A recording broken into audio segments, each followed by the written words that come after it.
Muito boa noite, sejam bem-vindos ao Linha Aberta. Já sabe, às terças-feiras cá estamos para lhe propor então um tema para debate. Hoje vamos falar sobre um assunto que tem estado a marcar a atualidade, que tem a ver com os direitos dos depositantes no quadro da atual crise que se vive no nosso sistema financeiro, que culminou então com a intervenção no Mosa Banco e a liquidação do nosso banco. Depois de duas comunicações contraditórias do Banco de Moçambique relativamente a este assunto, impõe-se então discutir, trazer especialistas para discutir algumas das coisas que podem transmitir então segurança e informação, sobretudo, às pessoas que depois da primeira comunicação do Banco de Moçambique, em que disse uma coisa e na segunda veio dizer outra coisa, portanto terá levado algumas pessoas a uma corrida aos levantamentos nos bancos, ou pelo menos a insegurança relativamente àquilo que são os depósitos nos bancos. Impõe-se então discutir este assunto que tem a ver então com a segurança, os direitos e a segurança dos depositantes relativamente aos bancos. O nosso banco foi liquidado, como eu disse, e dissolvido, o que equivale, de acordo com o regulamento, a lei que regula o processo de liquidação administrativa das instituições de crédito e sociedades financeiras, equivale então a uma declaração de falência, assim como é designado então este processo de dissolução e liquidação do nosso banco. Muito bem, vou apresentar aqui, tem três convidados, Télio Chamuça, Helder Matava, são advogados, tem também o Delson Bernardo, que é consultor bancário. É com os três então que vamos tentar andar à volta deste assunto, para ver se conseguimos ser o mais explícitos possíveis para as pessoas. Já sabemos quem aposta as suas, quem coloca as suas poupanças no banco e quer toda a segurança, certamente nos últimos dias terá ficado com dúvidas se de facto o sistema financeiro lhe dá essa segurança e que as suas poupanças estão de facto protegidas. Muito bem, começo aqui pelo Delson Bernardo, consultor. A questão central é como é que as pessoas se podem proteger como é que se podem proteger dos bancos ou do sistema financeiro em geral futuramente face àquilo que nós vivemos nessas situações. Ok, boa noite e obrigado pelo convite. Jeremias, nós só podemos falar de uma prevenção mesmo futura, né? Porque atualmente não temos nenhuma prevenção para os depositantes bancários, do sistema financeiro bancário. Então, futuramente, podemos dizer que as pessoas, para poder se proteger deste tipo de fenómenos, devem, primeiro, procurar saber qual é o historial do banco, devem procurar saber aquilo que é a estrutura financeira do próprio banco, devem saber quais são os produtos que este banco oferece e o que o banco é na sua essência. E também devem procurar sempre investigar por um consultor bancário aquilo que são as leis que defendem os direitos e as obrigações do próprio depositante bancário. Então, digamos que existem várias ferramentas que podemos usar, como a criação, por exemplo, de decretos-leis que regulam como é que os bancários devem comportar-se dependendo de determinadas situações, neste caso, ou acontecimentos futuros. Então, isto é um trabalho de base que poderíamos, não só como a nível dos consultores, a nível dos bancos, a nível do Banco Central, a nível dos advogados, criar mecanismos para proteger os consumidores bancários. Muito bem, vamos certamente continuar isto. Quero introduzir aqui o Helder Matava também. Helder, causou alguma perplexidade a muita gente quando houve aquela primeira declaração do Banco de Moçambique de que iria a compensação para os depositantes, sobretudo no nosso banco, seriam apenas 20 mil meticais, ao abrigo daquilo que está disposto no Fundo de Garantia de Depósitos, que foi criado em 2010, o Decreto 49/2010, de 11 de novembro, e que os depositantes não teriam direito a mais nada. Mas quando compulsamos a legislação, Vemos já que há esta Lei 30/2007, de 18 de dezembro, que regula o processo de liquidação administrativa das instituições de crédito e sociedades financeiras, que no artigo 47 prevê o pagamento aos credores. Portanto, assumindo que os depositantes têm uma relação obrigacional com o banco, portanto, também são credores, uma vez que depositaram lá o seu dinheiro. O quadro, é certo que houve esta última declaração do Banco de Moçambique, mudando substancialmente aquilo que tinha sido a declaração inicial.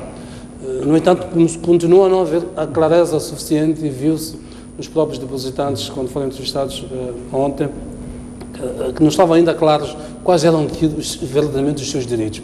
Queria que nos apontasse aqui, do ponto de vista de quadro legal, quais são os direitos, de facto, que os depositantes têm. Bom, muito obrigado, antes de mais, por esta oportunidade, e boa noite aos telespectadores. Bom, por aquilo que é o comunicado a que o Jeremias faz referência, pelo menos pela leitura que veio à tona e conseguimos perceber, foi que efetivamente o motivo da própria liquidação do banco tinha a ver com a crescente degradação daquilo que eram os indicadores prudenciais, a questão também relativa a graves problemas de liquidez que o banco registrava e na própria gestão, e problemas também relacionados com a fraca capitalização. Se nós verificarmos aquilo que é o diploma que regula o fundo, ou que cria o fundo de garantias de depósito, data mais ou menos de cerca de 2010. Entretanto, se combinarmos este diploma com o diploma, este decreto com o diploma que cria, no fundo, que estabelece aquilo que são os limites de reembolso para pessoas. Diploma Ministerial 61/2016, 21 de setembro. Exatamente. Vamos encontrar lá estabelecido este limite de 20 mil meticais. 20 mil meticais, que praticamente está muito abaixo daquilo que são os coeficientes que podem se considerar razoáveis para uma situação de reembolso. Há aqui, para já uma forte confusão que se pode criar, porque este mesmo fundo é criado, ou pelo menos prevê o reembolso para pessoas singulares. Entretanto, não inclui também tanto depositantes que tenham feito depósitos em moeda, pessoas que tenham feito depósitos em moedas estrangeiras, nem pessoas coletivas ou empresas, o que gera ainda aqui uma forte preocupação. Mas, efetivamente, da leitura que se faz e por aquilo que se consegue ver, é que estes diplomas, pelo menos o que vinga, é de que os depósitos que estiverem para além de 20 mil meticais não poderão, pelo menos num prazo nunca inferior a 1 ano, não poderão ser reembolsáveis a essas pessoas singulares. Tenho indicações de que já estão a ser feitos alguns reembolsos no banco, e o mecanismo que foi criado neste momento é que este fundo responde até este limite, mas temos que fazer a observação de que é um limite bastante exíguo e não responde àquilo que o próprio Estado se propôs quando consignou, portanto, a proteção na Constituição, a proteção daquilo que é a segurança do próprio depositante. Entretanto, este coeficiente de 20 mil meticais, a leitura que eu faço é um coeficiente que não incentiva de forma nenhuma o próprio depositante a investir naquilo que são os depósitos na banca, e depois de serem, no fundo, ressarcidos com base neste fundo, o outro critério é por via do processo daquilo que são os fundos que resultarem da liquidação, portanto, a venda que for efetivada na liquidação. E a pergunta que se pode fazer é se, no caso concreto, este banco tem a capacidade tem a capacidade efetivamente de garantir e de responder àquilo que são... Então, se tem ativos suficientes para responder às obrigações que tem, nomeadamente com os depositantes, com os próprios acionistas e com outros obrigacionistas que há. É uma questão que se coloca. Mas antes de avançarmos para isso, porque é uma questão também central, a pergunta é, existem outros mecanismos de ressarcimento dos depositantes para além do Fundo de Garantias de Depósito, que é um instrumento criado pelo Banco de Moçambique, com participado pelo Estado, pelos próprios bancos e pelas participações do próprio fundo, portanto, gerando receitas para si mesmo.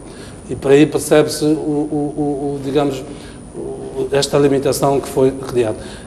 Existe outro mecanismo ou não? Porque na primeira comunicação do Banco de Moçambique, a ideia que passou é que o único mecanismo eram os 20 mil meticais, que terá criado este pânico nas pessoas. Não, o que tem que ficar claro é que existem outros mecanismos. Agora, o que se pode discutir é se esses mecanismos são adequados e protegem melhor o próprio depositante, protegem melhor o consumidor. E pela a breve explicação que dei aqui, estive a dizer que relativamente àquilo que são os outros mecanismos, como o processo de liquidação, um processo de liquidação nunca vai levar a um período superior a um ano. E durante este período, a pessoa que estiver com os seus fundos congelados, ou pelo menos privado dos seus fundos, acima do limite de 20 mil meticais, qual é a sua situação concreta? Tem obrigações a cumprir, tem um conjunto de coisas já. E existe também, para além disso, penso que uma opção legislativa, ou pelo menos um mecanismo legislativo que permite o Ministro das Finanças solicitar, no fundo, um reforço especial daquilo que é o fundo de garantia. Portanto, o que se pode discutir é se, do ponto de vista legal, neste momento ainda temos espaço para que o Ministro, no fundo, determine que o banco peça que se reforce aquilo que é o fundo, ou a participação para o fundo de garantia. Deixa-me introduzir aqui, Télio, também queria ouvir aqui a sua opinião, relativamente para além do fundo de garantias, existe, que é gerido pelo Estado, o fundo de garantia, que é Estado, são todas as instituições financeiras que estão no mercado autorizadas a captar poupanças, têm a obrigatoriedade de pagar um valor, um coeficiente, que é uma fórmula própria na lei, anualmente, portanto, no final de cada mês de maio de cada ano, tem de fazer uma contribuição, e é esse dinheiro que gera o tal fundo de garantias de depósito, que é um pouco um fundo para amenizar a dor de quem vai perder dinheiro num banco. Chamemos-lhe assim, em palavras nuas e cruas. Portanto, fora o compromisso que eu tenho com a minha instituição bancária, o Estado cria um fundo para que amenize, portanto, a minha situação. Não obstante, não descurando, então, esta outra vertente da minha relação obrigacionista com o próprio banco. Eu perguntava-lhe, a primeira ideia que passou quando o banco falou, deu a sensação de que o único caminho eram os 20 mil. Para que as pessoas fiquem claras, existe o outro caminho através do qual as pessoas possam ser indemnizados pelos danos, até danos patrimoniais que lhes são causados. Eu, como depositante, se de repente há esta situação, fico lesado. Existe ou não? E como é que se articula este mecanismo? Antes de mais, boa noite, Jeremias, obrigado pelo convite, a CIA STV, cumprimento também aqui os membros que ladeiam neste painel e aproveito também para cumprimentar o país. Infelizmente temos de estar nós aqui a fazer o trabalho que devia ser feito pelo Banco de Moçambique, pelo menos no que se prende a essa situação, porque, como já foi dito e bem dito, lançou-se um verdadeiro caos no sistema, a nível daquilo que eram e são as expectativas dos depositantes, totalmente atormentados, porque ficaram com a impressão de que uma vez que já não havia suficiência de depósitos no nosso banco, só teriam direito a um reembolso que não ultrapassaria o valor de 20 mil meticais. Foi uma prestação de informação, vamos lá, deficiente. Em boa hora o Banco de Moçambique veio corrigir essa situação, ainda que, a meu ver, não tenha dado uma informação muito consistente sobre a forma como os depositantes podem reaver o dinheiro depositado, mas bom, já fica no ar de que existe. Mas é algo que decorre da própria lei. Né? Não é que o Banco de Moçambique de repente decidiu que haverá. Não, o Banco de Moçambique não decidiu nada. Decorre da própria lei que esses mecanismos existem. Portanto, o Fundo de Garantia existe para amenizar essa situação e foi fixado esse valor. Pode-se questionar o critério de fixação, porque 20 mil e não um outro muito mais robusto e até discutível. No entanto, em todo o processo de liquidação ou de falência, porque neste caso ambas as figuras confluem-se, né, através do despacho que ordena a liquidação ou a dissolução, abre-se o processo de liquidação e equivale, como Jeremias bem disse no início do programa, equivale à declaração de falência. Então, todo o processo de liquidação tem em vista exatamente isto, é apurar o que é o ativo de uma sociedade, apurar o ativo e o passivo, para que depois se possam deduzidos os valores destinados ao pagamento de dívidas, aquilo que se chamam de encargos, aos credores e também para as contribuições fiscais, a divisão dos dividendos entre os sócios dessa sociedade, mas só depois de se pagar na totalidade os credores da sociedade, que neste caso os depositantes também fazem parte, não são os únicos, mas também fazem parte. Portanto, temos estes dois mecanismos da massa fatida, mas eventualmente existirão outros. E eu, quando analiso esta situação e o próprio regime jurídico da liquidação administrativa das instituições de crédito e sociedades financeiras, a comissão liquidatária tem aqui um papel fulcral neste processo. Eu até poderia dizer que os depositantes estão nas mãos da comissão liquidatária. É a comissão liquidatária que vai fixar o seu destino. De acordo com a lei, a comissão é composta por um presidente designado pelo governador do Banco de Moçambique, um vogal, alguém indicado pelos próprios credores. Exato, os representantes, e o outro pelos outros bancos, portanto, que fazem parte deste fundo de garantia. Sim. E por que eu dizia que a comissão liquidatária? É porque a comissão liquidatária, nesse processo de averiguação do processo, se porventura chegar à conclusão de que houve irregularidades, por exemplo, na atuação dos sócios deste banco, pode dar a conhecer esses aspectos, por exemplo, ao Ministério Público, para que se instaurem processos. Onde é que eu quero chegar? É que, havendo irregularidades, digamos, de caráter criminal, eventualmente, mas não só, porque também podem existir irregularidades de caráter meramente civil ligados à má gestão e que tenham lesado já terceiros. E depois também, mais adiante, creio que falarei com mais cuidado sobre isso. Até que ponto a ação dos administradores de uma sociedade pode dar aso para que os depositantes possam demandar os próprios administradores para reaverem os seus valores. Mas, continuando com a ação da comissão liquidatária, se verificar essas irregularidades, a lei refere que deve dar conhecimento ao Ministério Público para a instauração dos processos competentes relativos a falências e outros concernentes à administração danosa. No final desses processos, e repare que isto corre de uma forma autónoma ao processo de liquidação. É um processo que corre autónomo. Portanto, o que isso significa? Que os depositantes recebem os seus valores decorrentes do processo de liquidação mas ainda tem esta possibilidade de receber por via de uma ação irregular, ilegal, que viola os procedimentos de atuação bancária por parte das sociedades, por parte dos administradores. Portanto, este aqui é mais um mecanismo que os depositantes poderão ter para reaver os valores, ora, diria, na iminência de serem perdidos, não vamos dizer perdidos, na iminência de serem perdidos, mas isto depende muito daquilo que for o trabalho rigoroso, o trabalho minucioso que for a ser desenvolvido pela Comissão Liquidatária. Muito bem, já vamos falar sobre isso. Volto aqui, Delcio.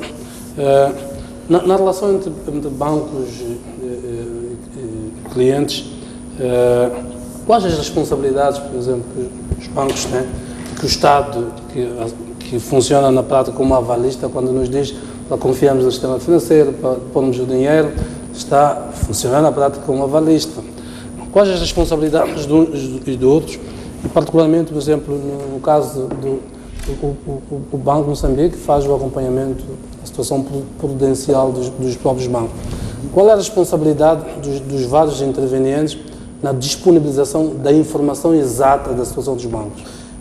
Jeremias, esta política prudencial que não está a ser verificado, que vai salvaguardar aquilo que é o direito dos depositantes. Eu fui verificar no site do Banco de Moçambique e verifiquei lá que a política prudencial que eles vão lançando quinzenalmente, neste caso, tem informações relativamente a taxas, relativamente à situação do câmbio e outros, mas não ilustram aquilo que é a situação financeira dos próprios bancos para que os outros atores, neste caso, como os depositantes, as empresas, os particulares, no geral, toda não é uma informação atualizada, não é uma situação atualizada nem da situação financeira destes bancos. Então, é difícil. Como dizer, é que eu sei? Exato. Peço perdão por interromper. Eu, como cliente, como é que eu sei que os rácios de solvabilidade de um banco se deterioraram? Porque a última informação de referência que eu tenho é que consta, por exemplo, do relatório de contas de um determinado banco, que é informação pública. Como é que depois disso eu faço o acompanhamento de que a situação do meu banco se está a deteriorar, eu devo me afastar deste banco, devo procurar outro? Existe esta informação disponível ou não? Não existe essa informação disponível. Quem quiser ter este tipo de informação tem que procurar um consultor bancário. Este sim é que está especializado para poder dar este tipo de informação, porque ainda não, nós praticamente como consultores ainda não vimos, quer no site do Banco de Moçambique, quer em termos de publicações, este tipo de mecanismos que protejam os consumidores bancários. Exato. Por exemplo, numa situação em que um consumidor se sinta à nora, quais são os mecanismos que ele tem para recorrer? É assim, o único mecanismo que nós temos hoje em dia é essas, Jeremias, eu vou pisar muito neste ponto do consultor bancário. Aqui em Moçambique, infelizmente, ainda não começamos a entrar muito naquilo que é a partilha do risco com um consultor bancário. Nós assumimos o risco próprio, vamos ao banco sozinho,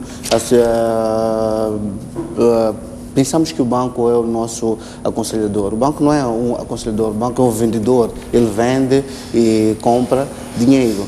Então, só trabalhando com um consultor é que a pessoa pode ter, ou a empresa, neste caso, pode ter informações muito mais detalhadas em relação ao banco que ele quer investir, em relação às operações que ele quer aplicar, né? Então, se eu não tenho um consultor, se eu não tenho o Estado que me mostra onde é que eu tenho que ter, onde é que eu devo ir ter esta informação, eu fico praticamente refém do próprio banco ou do próprio sistema financeiro. Exato. Muito bem, deixa-me voltar aqui à perspectiva jurídica, uma vez que queria explorar esta Lei 30/2007 de 18 de dezembro, que regula o processo de liquidação administrativa das instituições de crédito e sociedades financeiras. Portanto, ela prevê, no artigo 47, o pagamento aos credores, e diz que observa-se, quanto a pagamento a credores, na parte aplicável, o preceituado nos artigos 1254 e seguintes do Código de Processo Civil. Eu estive a compulsar o Código de Processo Civil, vejo que toda esta parte foi revogada com a criação da lei da insolvência, portanto, o que significa que é para lá que nós temos que ir. Para todos os efeitos, no artigo 43 desta lei, ela diz-nos que o processo de venda de bens, prevê, portanto, o processo de venda de bens e direito da massa falida. Diz que, fim da verificação de passivo, um pouco aquilo que o Teles estava a dizer, procede-se à venda de todos os bens e direitos da massa até a completa liquidação, portanto, dos bens nesse caso, seria o banco liquidado. E depois diz... Portanto, a questão que eu queria colocar é, se da venda dos ativos da sociedade, estamos a dizer que a parte do Fundo de Garantias de Depósito cobre até os 30 mil, que é administrativamente resolvida pelo Ministro das Finanças, de acordo com o diploma ministerial que aqui citamos. Já voltaremos a esse diploma ministerial, porque também tem algumas nuances. Eu queria explorar esta vertente. Digamos, eu sou depositante, vou ter que ficar à espera do processo que corra o processo de liquidação, que consiste, portanto, em verificar os ativos e passivos da sociedade e culmina, então, com a venda dos ativos da sociedade insolvente. Se deste processo de venda não houver dinheiro suficiente para pagar a todos os credores, eu queria perceber, imagina que eu tenho 100 mil, o Helder tem 50, ele tem 200, todos nós temos uma expectativa de recebimento. E, entretanto, os ativos, e se o banco interveio, o Banco de Moçambique interveio para liquidar a sociedade, é porque a sociedade, ela, entre as suas responsabilidades e aquilo que eram, digamos, os seus ativos, havia um desequilíbrio, portanto, o banco não tinha dinheiro para fazer face a essa situação. Recorre-se aos ativos, que é quer os ativos circulantes, quer os não circulantes. A questão é, e se os ativos não forem suficientes? Portanto, a chamada massa falida dos ativos, não der para cobrir aquilo que os depositantes têm a receber. O que é que sucede? A lei prevê, no caso, por exemplo, que o património individual dos sócios possa responder solidariamente a esta obrigação ou não? Bom, na questão que coloca, e penso que já foi parcialmente aqui respondida pelo Dr. Télio, verificando-se essa situação de esgotar-se aquilo que é o capital resultando dos ativos do próprio banco, e aqui nos ativos é preciso incluir um conjunto de transações, é preciso incluir créditos que foram cedidos e que, entretanto, ainda estavam num processo normal de pagamento. É preciso incluir meios circulantes e não circulantes, portanto, a parte imobiliária, etc.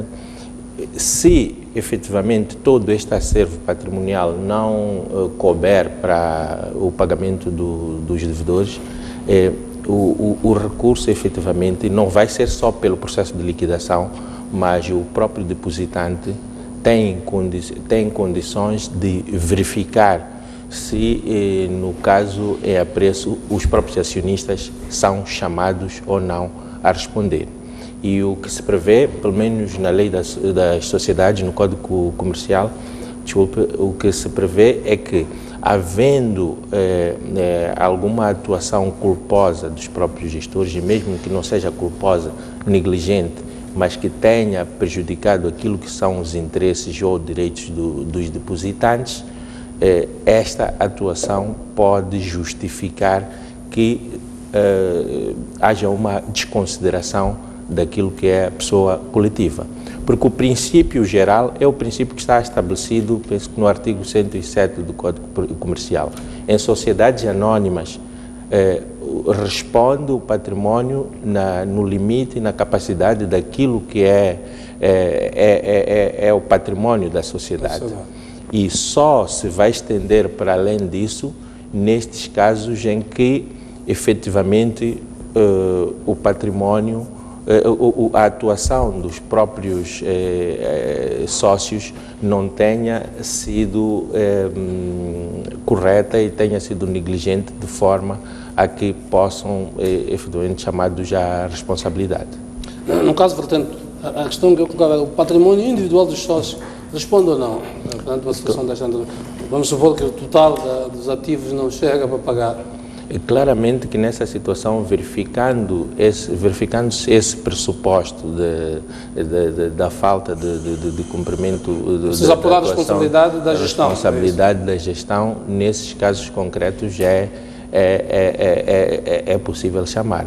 E se olharmos concretamente para este caso concreto do banco em processo de liquidação, e pelo menos pelos dados que nos são dados a apreciar, conseguimos reparar que podem efetivamente haver condições para que efetivamente os acionistas sejam chamados. Tudo quanto se sabe, pelo menos transpirou aqui para o público, é que por volta no exercício, penso que do ano 2014, a determinada altura sentiu, ou pelo menos houve uma deliberação no sentido de que o banco tinha que sofrer um processo de capitalização, isto é, para equilibrar aquilo que eram os seus rácios que se mostravam desequilibrados. E nessa altura, para aquilo que se sabe é que quando se determinou que houvesse o aumento, houve a necessidade de que os sócios subscrevessem o seu capital. E no caso concreto, a opção voluntária de subscrever o capital foi feita, no caso concreto, pelo Instituto Nacional de Segurança Social e pela EDM. E estes foram, no fundo, os maiores acionistas que acabaram até diluindo aquilo que era o capital, o capital das outras sociedades. Se a EDM consta que realizou o capital, por seu turno, a Segurança Social, o Instituto Nacional de Segurança Social não realizou. A partir do momento em que não realiza, parece aqui haver um nexo de causalidade entre aquilo que é a falta do cumprimento da sua obrigação com a falta, com a dissolução, a decisão de dissolução Portanto, negligenciou um dever. Um dever. E nestes casos, para este tipo de casos, pode preencher os requisitos para que os próprios acionistas efetivamente sejam responsabilizados. E é preciso dizer uma coisa também, que quando estivemos a falar do limite, nós estamos numa situação em que praticamente há outras responsabilidades aqui que podem ser apuradas, nomeadamente se está previsto na própria lei que o regulador tem a missão de, ou pelo menos o sistema financeiro, prevê-se na Constituição que o sistema financeiro é organizado de forma a garantir, entre outros objetivos, a segurança daquilo que são as poupanças. E o que se pode perguntar é, quando se cria um diploma legal que cria um limite até 20 mil meticais, a pergunta que se coloca é, o sistema financeiro, ou quem regula o sistema financeiro, agiu de forma a proteger o depositante?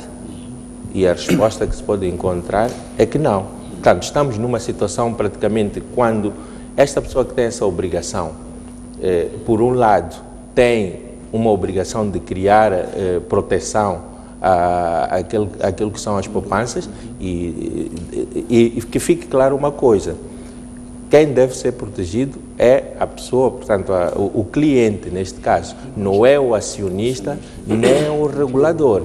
Então, esta pessoa que age de boa fé, e o único de boa fé é que é o cliente, porque o cliente nem sequer participa no processo de gestão diária. Esta é a figura central e é a pessoa que age de boa fé. Quando esse sistema não acautela situações e não fixa um limite que permita uma maior capacidade de resposta e de reembolso, naturalmente que estamos aqui numa situação até de inconstitucionalidade. Eu estava a perguntar isto, eu a ver esta lei eu estava a referir-me aqui a esta lei da liquidação administrativa das instituições de crédito e sociedades financeiras. Ela prevê 2 modelos de liquidação. Chamam um processo ordinário e outro chamam um processo sumário. E diz aqui no processo que ele diz a liquidação de instituições de crédito ou sociedades financeiras irregulares ou clandestinas dá lugar também à liquidação dos haveres de todos os respectivos sócios. E a respeito de uns e outros, observa-se na parte aplicável disposto sobre sócios de responsabilidade ilimitada das sociedades comerciais, situado no 1291 do Código de Processo Civil. Mais adiante, ele mete-nos a ideia de que a liquidação sumária para as tais sociedades irregulares e clandestinas. A liquidação ordinária é para as sociedades, vamos lá, que estão dentro da norma, que estão regulares, não estão clandestinas, que são abrangidas então pelas várias situações que são expressas aqui no artigo 2, em que o banco liquidou a instituição. Mas a questão mantém-se se, queria ouvir a opinião do Télio, do anulamento dos bens. Se nós olharmos para o nosso banco, particularmente, vemos que tinha 90% dos seus ativos eram depósitos de clientes. E de 2014 para 2015, o banco tinha, portanto, até 2014, tinha a volta de 300 milhões de meticais. E de 2014 para 2015, conseguiu 3 mil milhões de meticais. Significa que de 2014 para 2015 tem um salto gigantesco do ponto de vista de captação de depósitos. Pronto, podemos discutir o que é que são esses depósitos, de facto, de onde é que vem, isto é outra coisa. Ou seja, estava a gerir ativos de 3 mil milhões de meticais. É um banco de 3 dependências, tudo isso. Se olharmos para essas 3 dependências e vimos até uma espécie de, podemos chamar de tentativa de dissipação de ativos do banco, pelo menos circulou ali, de transferência de parte do património para uma sociedade, falava-se total, de um edifício. Quando nós olhamos para os ativos do banco, a priori nos parece que são insuficientes para fazer face àquilo. A priori, podemos estar enganados. Verificando-se essa situação, o que é que sucede? Os depositantes assumem a perda também, no caso de uma sociedade em liquidação ou não? Eu confesso que fiquei perdido no ponto essencial em que os ativos não chegam para pagar aquilo que são os ativos do banco, não chegam para pagar aquilo que são, vamos lá, os seus para pagar os depósitos. O que é que sucede? Não, isto é na senda do que já vínhamos dizendo antes, já tínhamos a falar dessa situação. E eu queria até começar do início para esquematizar muito bem esta situação, até para que as pessoas percebam lá em casa como é que isto funciona, como é que isto deve funcionar. É o seguinte, entre o cliente depositante e o depositário, o banco, né, estabelece um contrato. E o que é que diz esse contrato? Né? Alguém fica à guarda de valores de outrem para que deles possa dispor e deve restituir sempre que o depositante assim os requerer. Pode ser através de uma conta a prazo, então tem logicamente o seu prazo, ou através de uma conta a ordem, então são operações correntes. Chegamos a um estágio em que já não existem fundos para que sejam restituídos aqueles valores que, por exemplo, eu depositei num banco. Tem de ficar claro de que isto não diz respeito ao depositante. Okay? Ou seja, os riscos da atividade bancária não podem nunca ser assacados ao depositante. Qual é a influência que tem, do ponto de vista jurídico, a insolvência do banco? Portanto, o regime jurídico da falência. Que consequências é que tem? Consequências para quem? Para os sócios, para os sócios, por exemplo, credores. para os sócios, por exemplo, consequências negativas, né? Podem ser determinadas inabilitação, por exemplo, para desenvolverem atividades do género, né? Na área bancária, na área da administração. E para os credores? Por exemplo. Para os credores? Bom, para os credores, não percebo qual é a consequência. Os credores de uma sociedade que vai à falência, qual é a consequência jurídica? O mal que pode acontecer a um credor de uma sociedade que vai à falência é essa sociedade não ter como pagar. Pois, é exatamente isso. Sim, não ter como... E esta sociedade não tem como pagar. Não tem como pagar, exatamente. Era aquilo que eu dizia, só que eu quero começar do início para esquematizar isso e depois chegar. Eu começava pelo contrato de depósito, qual é a obrigação de um e qual é a obrigação do outro. E depois falava do risco. Por quem corre esse risco? Esse risco corre por conta daquele que tem esses valores à guarda. Porque ele é que o gera. Agora, como gera e como não gera, isso não diz respeito ao depositante. O depositante deixou lá o seu valor e deve ser restituído. Quem é que extrai vantagens, por exemplo, da guarda desses valores? É o depositário, né? Ou seja, o sócio ou acionista da entidade depositária. Portanto, nesta construção lógica que estou aqui a tentar esquematizar, é para que fique bem claro que é isso que sustenta que, não havendo valores na sociedade, pode ser aos próprios sócios ou acionistas. Neste caso estamos a falar de bancos. Bancos seguem o regime das sociedades anónimas, são tecnicamente acionistas, chegam-se aos acionistas. É aquilo que se chama de responsabilidade, apuramento da responsabilidade, neste caso é pessoal.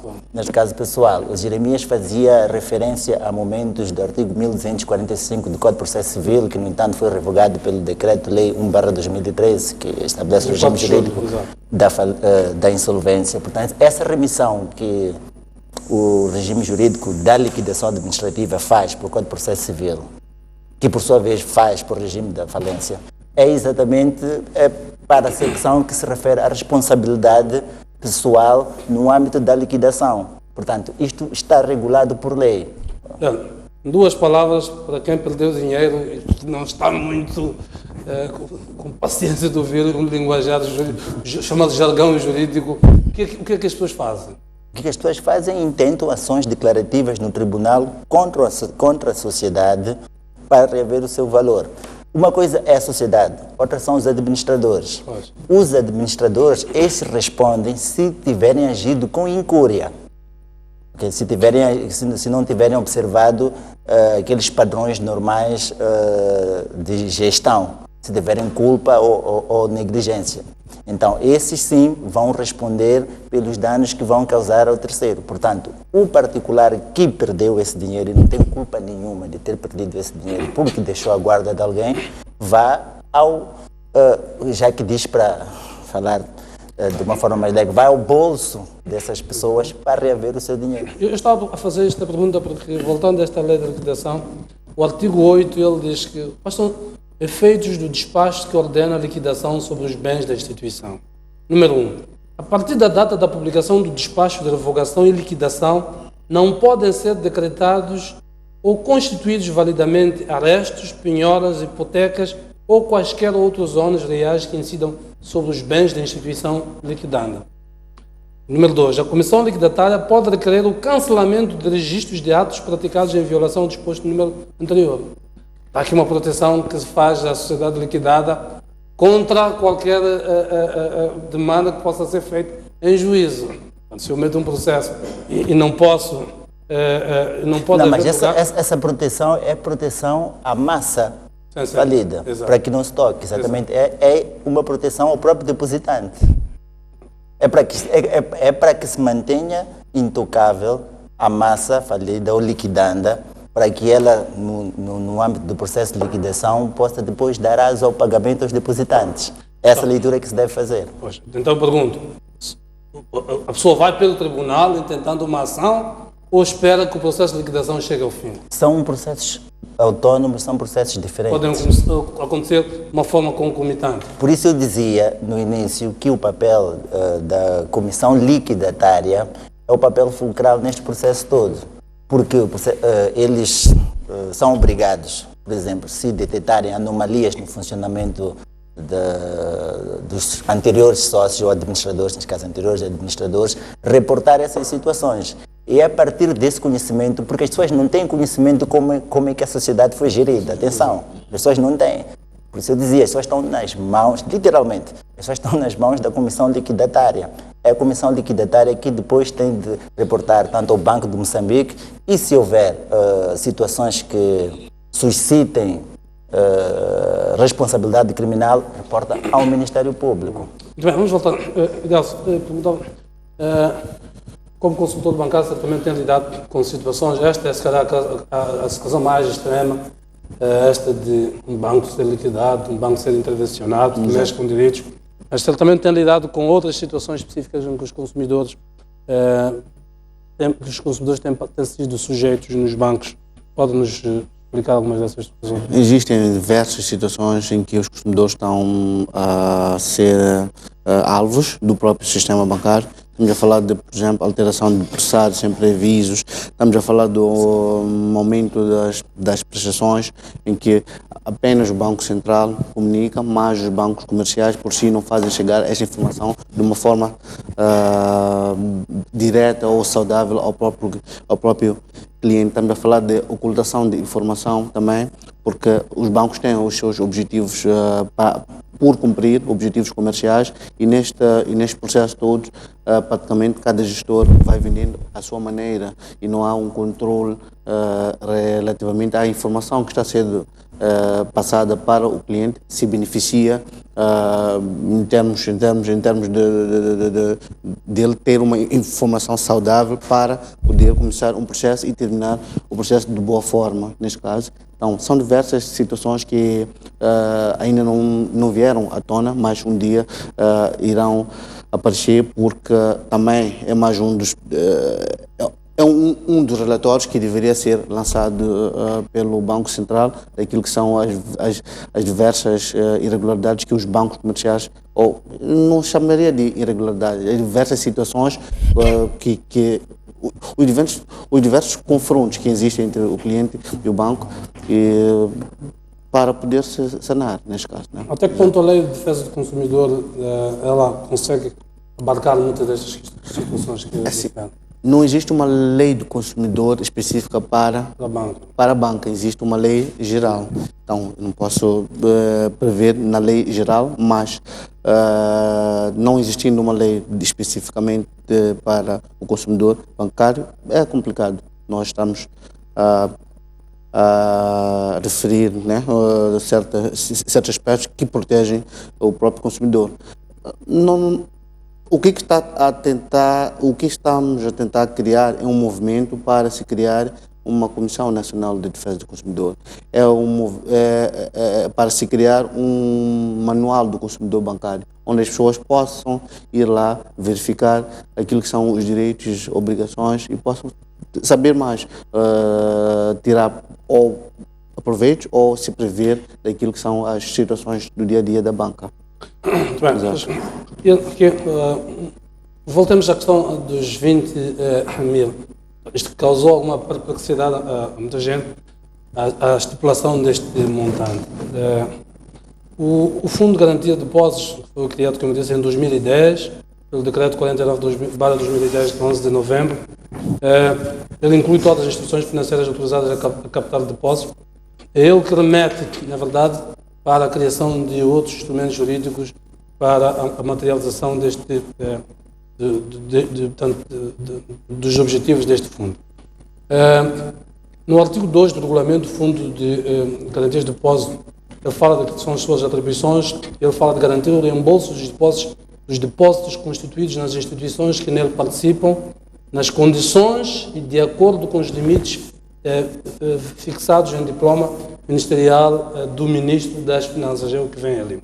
Ora bem, este diploma ministerial é o 61/2016, de 21 de setembro.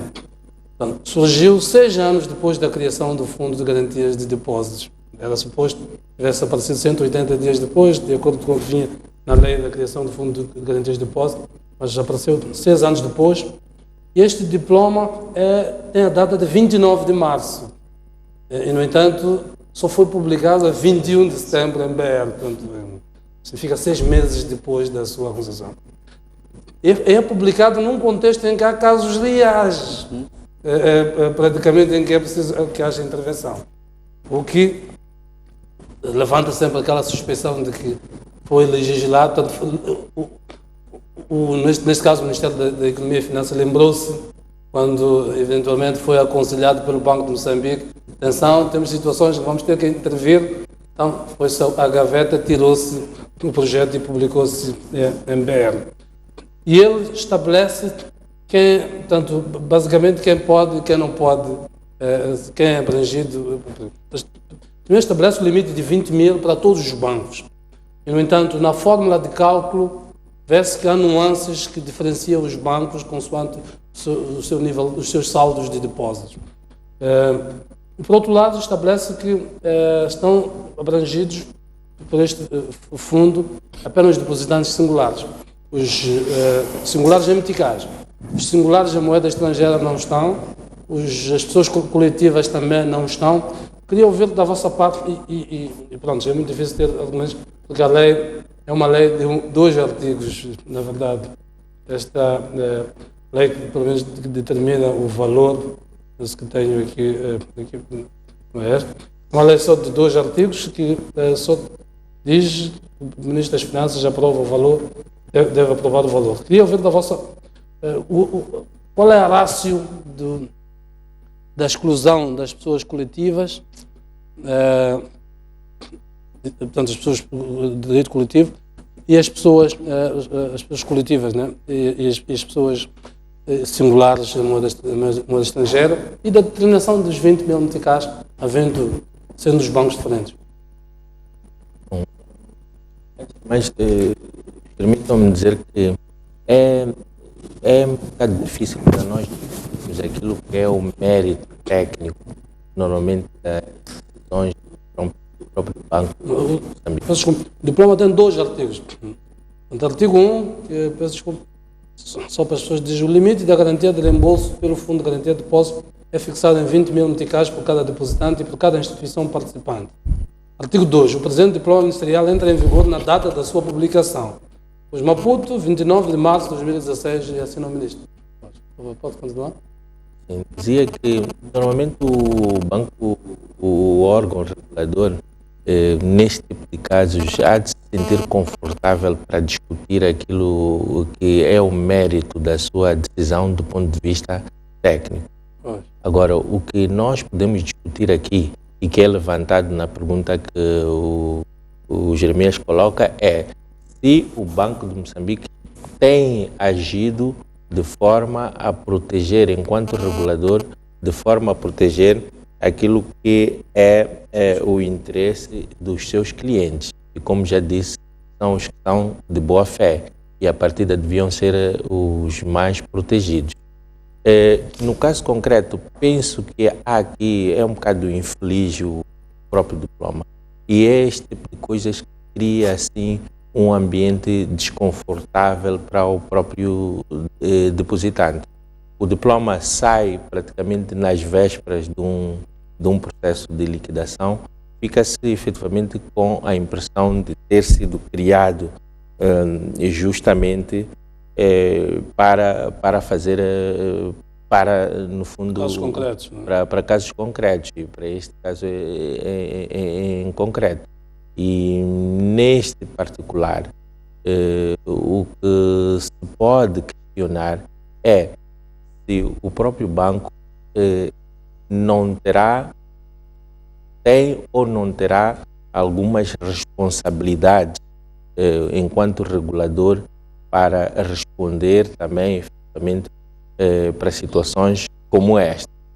E se formos a fazer uma análise profunda nesse tipo de situações, é preciso avaliar também se é oportuno para aquele caso concreto correr para um processo de liquidação, ou então há condições para evitar um processo de liquidação e emprestando outro tipo de soluções, nomeadamente criando condições para que apareçam pessoas a investir neste mesmo banco e possam capitalizar e possam, no fundo, proteger aquilo que é a situação do... E eu vou recorrer aqui a um exemplo que se passou e muito semelhante ao nosso, né? Um exemplo que se passou em Portugal, quando do Banco BES, quando houve aquela crise da situação do banco, o órgão regulador apareceu, portanto, apareceu em público e pelo menos teve o discernimento de separar aquilo que eram os ativos bons e os ativos maus. Porque em qualquer situação, e mesmo nesta situação do nosso banco, existe aqui um conjunto de ativos que são ativos bons. Há, por exemplo, clientes que já tinham contratado com o banco, estavam em processo normal de pagamento daquilo que são as suas obrigações. Há clientes que, no fundo, pagavam normalmente aquilo que eram os seus salários, tinham um processo normal. E, nesse tipo de situações, é importante que o banco consiga discernir. Eu penso que o próprio fundo criado é um tanto ou quanto leonino neste aspecto. E é um tanto ou quanto leonino porque está subjacente aparentemente uma componente social, isto é, no sentido de proteger o mais fraco. Mas aqui o mais fraco tem que ser vista em todas as latitudes, porque numa situação como esta podemos ter situações de uma empresa que tem cerca de 100 trabalhadores. E tem mais fracos depois e entretanto, a partir do momento em que se inibe a capacidade desta empresa também receber do fundo, estamos aqui a privar 100 trabalhadores e não sei quantas tantas famílias. Deixa eu ver, antes de avançar no intervalo, eu queria ouvir a sua opinião.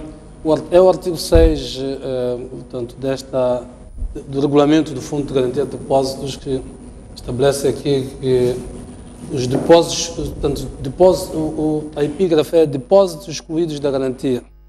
Número 1, são excluídos da garantia os depósitos expressos em moeda estrangeira, os depósitos titulados por pessoas coletivas, bem ainda os que, sendo expressos em moeda nacional e detidos por pessoas singulares, tenham por seu titulares membros dos órgãos de direção, administração, fiscalização da instituição participante em causa, enfim, cônjuges e por aí. Queria ver a racional desta visão do legislador relativamente a isto. O Banco de Moçambique não disse qual era, mas qualquer que seja, ressalta esse aspecto altamente discriminatório. Nós estamos a falar de depositantes e as pessoas, quando depositam os seus valores num banco, têm todas as suas expectativas de ir reavê-lo no momento em que bem lhes entender. Ou seja, não importa em que moeda estiver e não importa também a qualidade dessa pessoa, seja a pessoa singular ou seja a pessoa coletiva. Ou seja, estamos aqui, é uma situação que suscita até juízos de inconstitucionalidade, né? Tratamento desigual, né? Exatamente, suscita juízos de inconstitucionalidade porque é amplamente discriminatória. Estão todos em posições iguais. Em posições iguais, se calhar o Banco de Moçambique pode considerar, ou o Fundo de Garantia, neste caso, pode considerar que pessoa coletiva não está em condição similar à pessoa singular porque olha-se para as empresas como tendo uma robustez financeira superior a pessoas singulares. Mas isso é só no plano teórico, porque no plano prático não é taxativo que seja assim. Mas essa para mim, não é a forma mais correta de se olhar para a situação, ou de discernir os dois depositantes. Eles devem ser vistos como iguais, porque são ambos depositantes, não importando se é pessoa coletiva ou pessoa singular, porque no fundo estão sujeitas, sob forma genérica, às mesmas obrigações. Deviam também usufruir dos mesmos direitos. Eu, para segurar o seu raciocínio, vamos fazer um breve intervalo para darmos a oportunidade para interagirmos com telespectadores. A indicação do realizador que já estamos próximo da hora do intervalo. Voltamos num instante, sim, e damos a oportunidade aos nossos telespectadores para colocarem perguntas que tiverem, observações relativamente a este assunto. Voltamos já, num instante.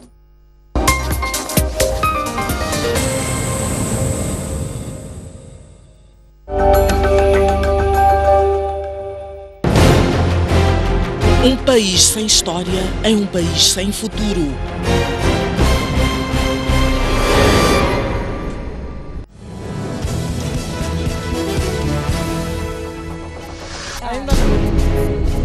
À quarta-feira, às 23 horas, Boaventura Município junta-se a 3 grandes mulheres da sociedade. Gera-se tudo, caça-se tudo, para.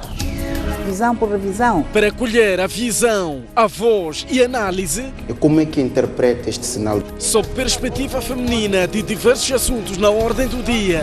O que a Renam está a fazer é uma afronta ao Estado. É preciso cantar muito alto, bem, e que esse bem seja real. A arma e a guerra não são a forma de resolver os nossos problemas como cidadãos. Estão-se a manchar, vocês.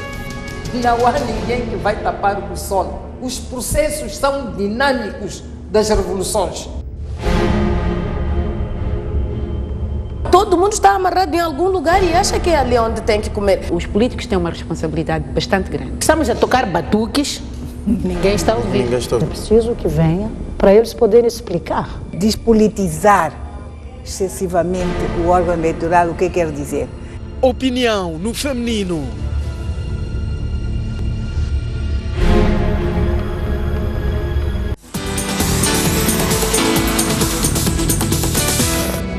Em Moçambique é preso pilha galinhas.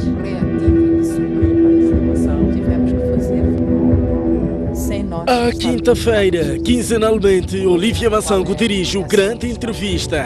O que tem a dizer a tudo quanto se falou? Eu também não sou verdadeiramente moçambicano. Alguma coisa estava a afetar este relacionamento? Ele próprio deveria ter essas características todas. Questões que mexem com diversos setores da sociedade a serem respondidas pelas pessoas visadas. Afinal de contas, com que fundos contam para trabalhar? Fazer algumas adaptações. Maior transparência na gestão. Neste momento é quase impossível. Faz sentido. Durante a guerra mataram uma série de civis a tirar os cadáveres dentro da cisterna. O que nos sugere este desabafo? Grande Entrevista, às 23 horas, na STV Notícias.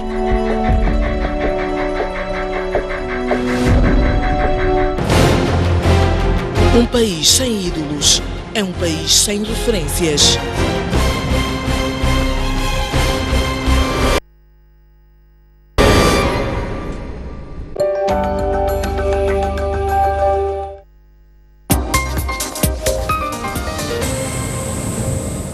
Muito bem, já estamos na segunda parte desta linha aberta. Nesta altura, como fazemos habitualmente, damos oportunidade aos nossos telespectadores para interagirem connosco. Tem indicação de que já tenho um telespectador na condução do anonimato. Boa noite. Boa noite. Como está, Langa? Tudo bem, desse lado. Exatamente, estou bem. Estão aí os colegas a trazerem questões de natureza técnica, de direito, não é? Mas eu quero tirar essas palavras, termos técnicos, insolvências, por aí que a gente tanto mastiga em direito. Só para trazer uma questão tanto quanto prática. Na constituição deste banco, será que em algum momento foi consultado os donos do dinheiro? Houve alguma assembleia? Ora, se calhar nem podemos ter, se calhar, uma resposta com os colegas que estão aí, sobretudo os dois juristas. Mas é uma questão que os ilustres colegas aí tentaram trazer, que tem que ser uma reflexão, provavelmente até eles podem não conseguir responder. Já imaginaram de 100 trabalhadores de uma empresa que tinha o seu dinheiro naquele banco, neste momento na situação indeterminada? A nossa prática em direito é que se este processo entra no tribunal, tem aquelas demoras longas que bem quando sabemos. Para esta empresa levantar vai ser em 2018. As nossas manobras jurídicas, não sei o que, são simplesmente conhecidas. Os colegas, por exemplo, conhecem, sabem disso. Também o outro lado vai constituir advogados que vão ter que encontrar aquelas manobras dilatórias para recorrer por aí fora, para só atrasar a situação. Essa empresa já morreu praticamente. Nós, um país que nós estamos a tentar darmos passo para conseguir avançar, tem que existir responsabilização. Eu vou ser muito objetivo. O Jeremias trazia do decreto que foi aprovado, que depois acabou aparecendo assim do nada, sem saber. Parece que o Banco Central sabia que havia uma situação qualquer. Ainda hoje, numa conversa informal, alguém dizia: este banco pode ser que tenha sido dissolvido para cautelar situações, por exemplo, do Banco Central, que não tem as reservas. Não há dinheiro no Banco Central. Então encontraram o sítio mais fraco para buscar-se dinheiro das pessoas, com forma de acautelar uma situação que o país está a passar. Nós, em direito, dissemos: quid juris. O que se faz? Qual é a manobra jurídica que tem que salvaguardar os direitos das pessoas? Langa, eu vou terminar. Muito mas bem. tenho certeza que é uma reflexão tão grande, provavelmente os meus colegas não poderão responder essa questão, apenas um abafo, e tem que existir a responsabilização para as pessoas. E os administradores têm que ser chamados. Muito bem, muito obrigado pela sua contribuição. Peço perdão. As contribuições que nós queremos ouvir aqui. Temos uma única linha de telefone, portanto vamos sempre fazendo um compasso de espera até que tenhamos a próxima chamada. Vamos ver se conseguimos interagir com os nossos telespectadores. Já teremos alguém em linha, por favor? Bom, tem a indicação de que não temos ainda ninguém em linha. Temos sempre a nossa opção, não sei se temos o nosso e-mail, também podemos colmatar, portanto, através do e-mail, interagindo os nossos telespectadores colocando questões. Bom, tem a indicação do Sr. Ivan, que nos fala a partir de Maputo. Boa noite. Muito boa noite. Primeiro, parabenizar os Jeremias e os seus convidados também a si. Um tema bastante importante. Na verdade, é um tema da ordem do dia. Eu só gostaria de frisar ou de apelar aí aos convidados para trazer em cima da mesa a questão de como funciona um banco. Eu percebi que está-se a puxar muito ao lado jurídico da coisa, mas é preciso chamar como funciona do ponto de vista de coleta de dinheiro e de empréstimo. Como é que um banco normal funciona, não só em Moçambique, mas em todo o mundo. Vamos perceber que o banco dá crédito muito acima do seu depósito. Isto quer dizer que não é só uma questão de bancos comerciais em Moçambique, mas é uma questão de funcionamento normal de um banco. O que quer dizer que em caso de falência de um banco, haverá sempre este problema que está a ser levantado de como é que um banco falido poderá pagar os seus depositantes. Essa é essa questão que eu queria trazer. Muito obrigado pela sua participação, Sr. Ivan. A todos os efeitos, acabamos por dar ênfase aqui aquela parte que terá ficado,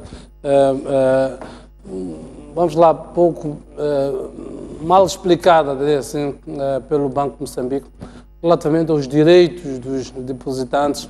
Obviamente sabemos de todas as nuances que estão envolvidas, desde os acionistas, quem são dinheiros públicos acionistas, até que ponto esses dinheiros públicos, a legitimidade de investir esses dinheiros públicos num banco tão pequeno, com tão poucas perspectivas de se assumir no mercado, dada a dimensão, quer do INSS, quer da EDM. Portanto, são outras nuances que não estamos aqui a analisar. Tenho indicação do Sr. Gulamo, está em linha. Boa noite. Boa noite. Boa noite, faça favor, Sr. Gulamo. Sim, boa noite. Boa noite, boa noite. Boa noite, sim. Boa noite, estamos a ouvir o Sr. Gulamo. Esse assunto da... Boa noite, sim. Pode falar, estamos a ouvi-lo. Eu estava a dizer que esse assunto de coisa. Estava a dizer, o assunto dos bancos é preciso ser prestado muita atenção sobre ele, porque a sociedade não pode responder pelas dificuldades que o país tem. Se não há dinheiro no país para responder às necessidades da economia do país, não pode ser um banco a ser distinguido só de ânimo leve. É tudo, Sr. Gulamo? Sim, sim.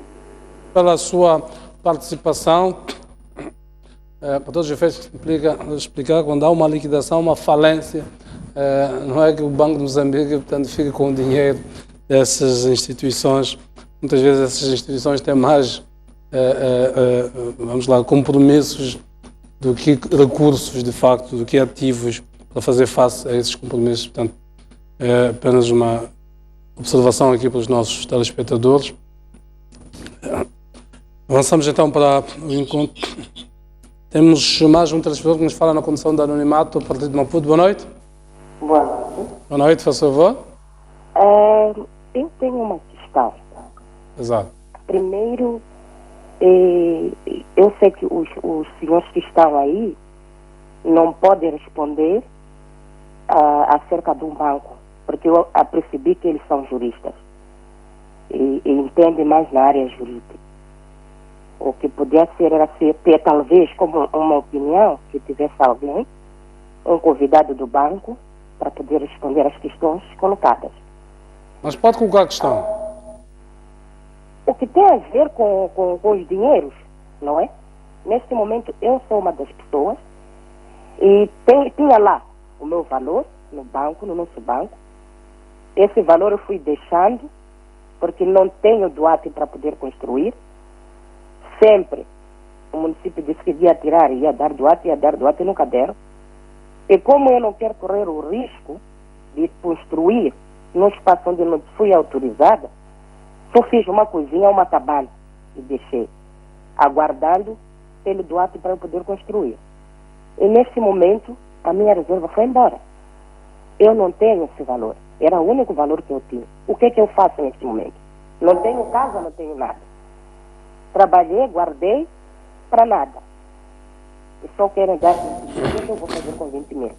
Exato. Os nossos convidados aqui podem tentar então aconselhar a senhora sobre os procedimentos jurídicos, que é um pouco esta ideia que nós queríamos aqui, orientar as pessoas do ponto de vista jurídico, o que fazer num momento particularmente como este, perante o quadro que se coloca. Acredito então que vai ter essa explicação de quais são os passos que deve seguir. Muito obrigado por todos os efeitos pela sua participação e oxalá que tenha o mais rápido possível um desfecho favorável a esta situação, que não se deseja a ninguém, de facto. Muito bem, tenho mais um telespectador que nos fala na condição do anonimato. Boa noite. Muito boa noite. Hoje, Francisco Gabriel Mfundiz, a linha cai. Senhor Gabriel Mfundiz. Francisco Gabriel Mfundiz, a linha cai, já caiu 3 vezes. Agora, anonimato, consegui entrar. A minha preocupação é de que a Banco de Moçambique ordenar fechar logo o banco. Sempre aviso aos clientes do nosso banco. Nós temos uma conta aí, abrimos naquele tempo que era Banco Mercantil Investimento, como agora passou para o nosso banco. Estamos ali. Pode haver um pré-aviso ou avisar antes de encerrar o banco. Porque ficamos sem saber onde que nós vamos.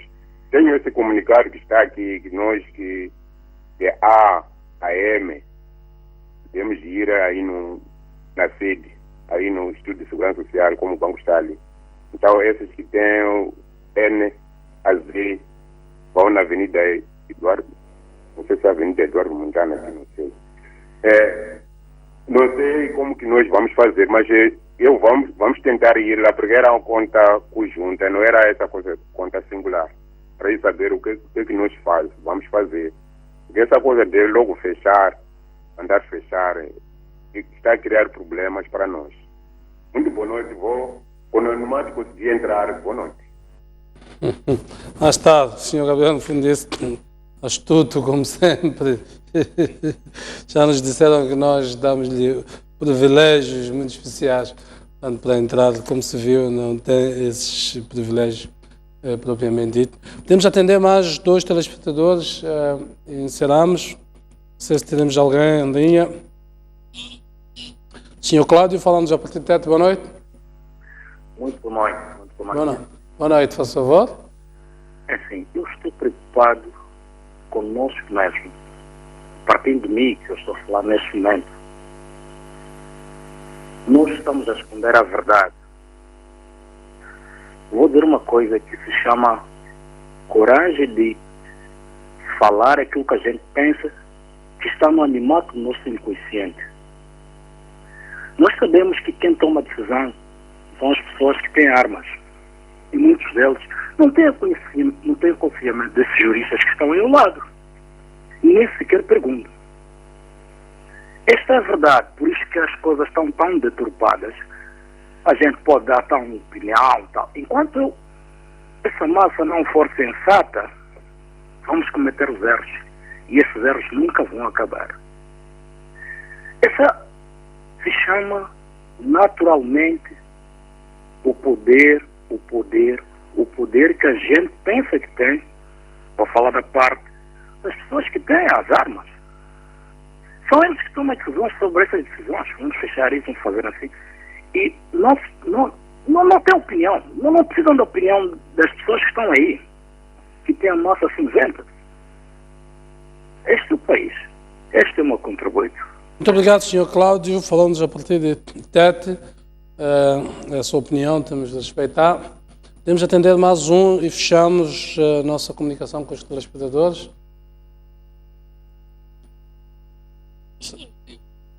Outra indicação, não temos nenhum telespectador por enquanto, mas podemos atender o último.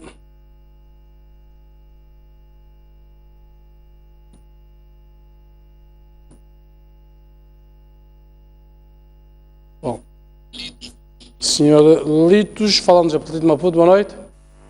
Sim, Sr. Jeremias, agradecer a oportunidade e a minha questão é o esclarecimento acerca do valor estipulado pelo caso máximo para serem entregues aos habitantes.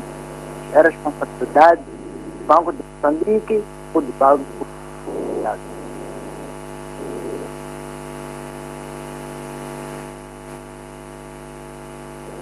Claro. Sim, Sr. Litos. Pode repetir a questão, por favor? Sim. É responsabilidade do Banco de Moçambique ou do banco em liquidação esse valor estipulado 20 mil meticais para esclarecer o povo? Os 20 mil meticais são do Fundo de Garantia de Depósito. Sim. É responsabilidade do Banco de Moçambique a estipulação desse valor ou do banco em liquidação? Não, é do Ministro das Finanças. Ok. Diploma 61/2016, de 21 de setembro, estipula esse valor e esta estipulação é feita pelo Ministro das Finanças. É tudo, Sr. Litos. Sim, muito obrigado. Muito obrigado pela sua colocação. Foi o nosso último telespectador.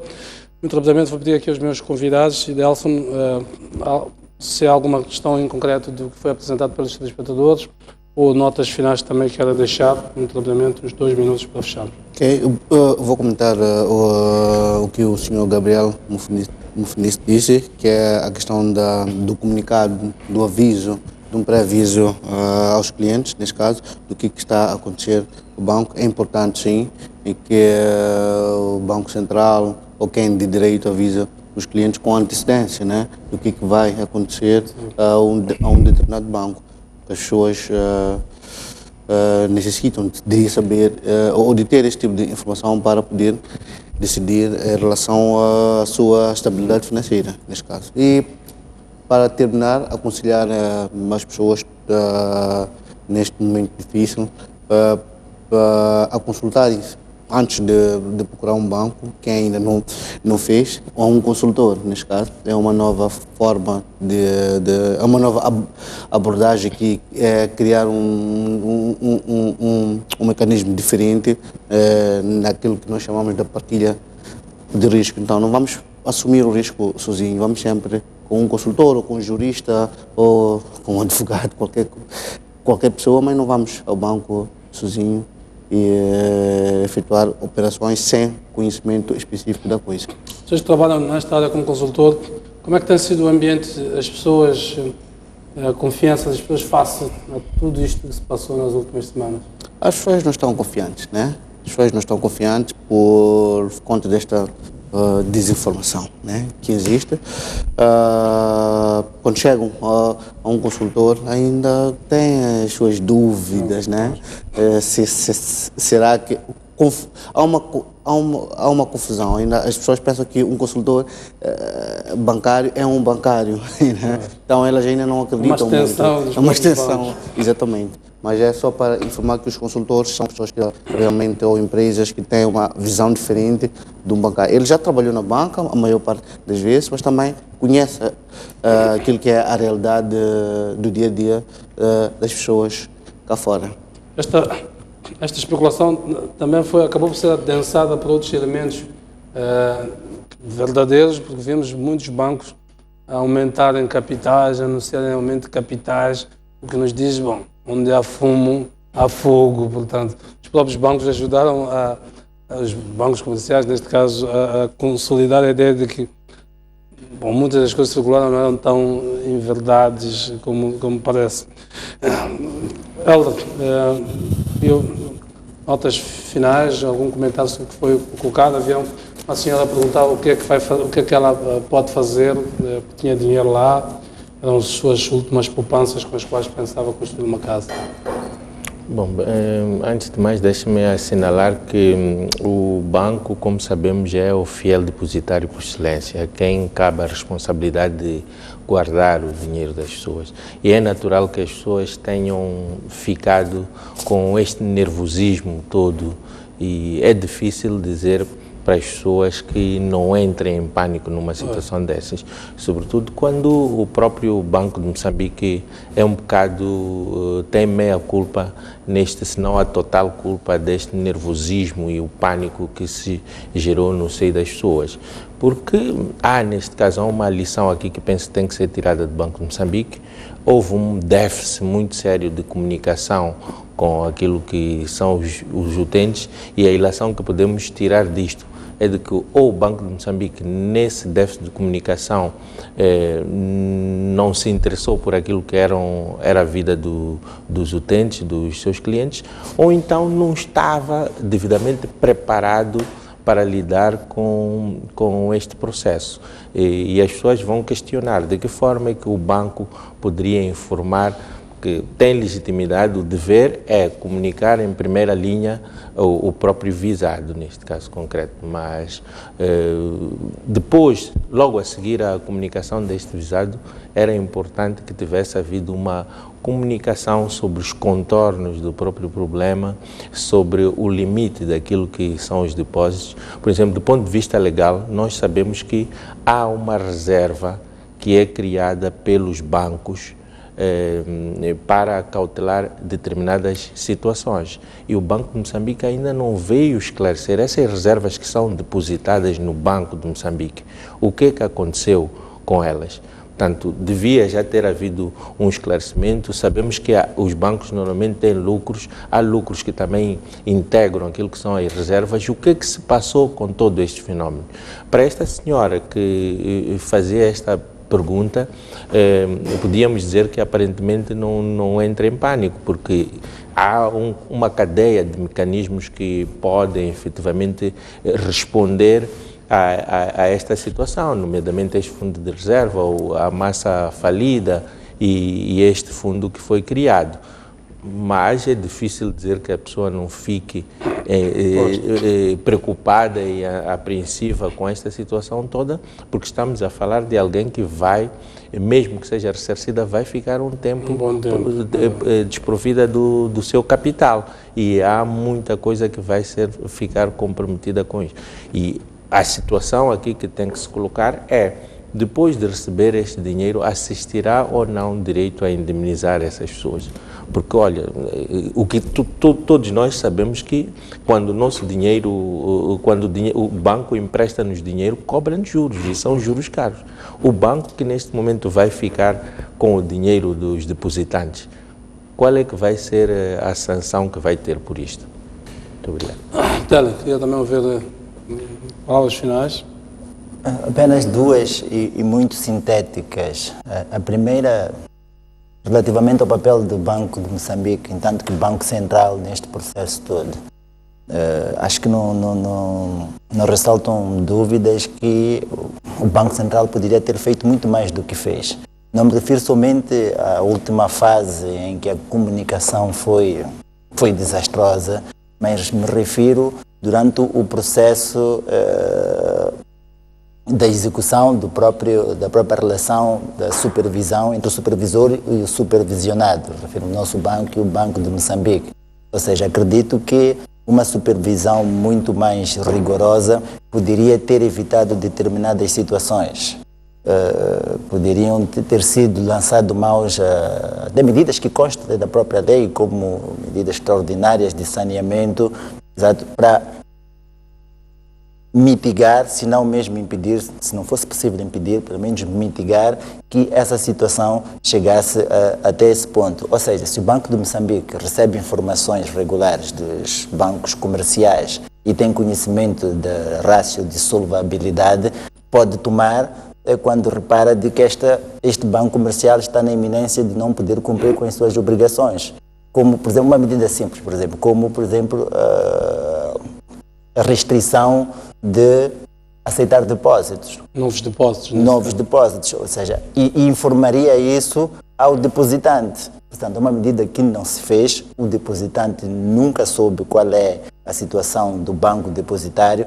Portanto, isso é só um exemplo, mas há outras, né, como proibição de divisão de dividendos, não sei se os houve nos exercícios anteriores, portanto, são medidas de saneamento que era preciso averiguar até que ponto também não se pode aqui responsabilizar uma certa apatia ou negligência por parte do Banco de Moçambique, entanto que órgão supervisor. E que fica uma lição para o futuro, porque o problema está aí, está instalado, tem de ser resolvido. Fica uma lição para o futuro que medidas muito mais apertadas, rigorosas, inflexíveis devem ser tomadas para que não se prejudique aquela que é a parte mais fraca desta situação, que é o depositante. A última nota era uma exortação que era para a Comissão Liquidatária. Isto é um assunto sensível. Porque, como disse no início e termino desta forma, né, os depositantes estão literalmente nas mãos da Comissão Liquidatária. E era importante que este processo fosse transparente, fosse, acima de tudo, célere e isento. Ou seja, se há aqui pessoas que devem ser chamadas à responsabilidade, que sejam chamadas à responsabilidade, independentemente da envergadura pessoal ou institucional que sobre elas possam estar agasalhadas. Muito bem, agradecer a vossa presença. Quero lembrar, o artigo 58 da Constituição, ele tutela o direito à indemnização. Portanto, ele explica, número 1, a todos era conhecido o direito de exigir, nos termos da lei, indemnização pelos prejuízos que forem causados pela violação dos seus direitos fundamentais. Portanto, está aí um pressuposto constitucional. Vamos lá ver se, como na maior parte dos casos não se cumpre, se desta vez se cumpre. Agradeço então a vossa presença aqui neste espaço. Espero os meus telespectadores que tenhamos contribuído para clarificar um pouco mais este cenário nebuloso que se tornou nas últimas semanas à volta desta situação que envolve o nosso sistema financeiro. Foi um prazer ter-vos aí desse lado. Próxima semana voltaremos a nos encontrar em termos de linha aberta aqui neste espaço. Boa noite.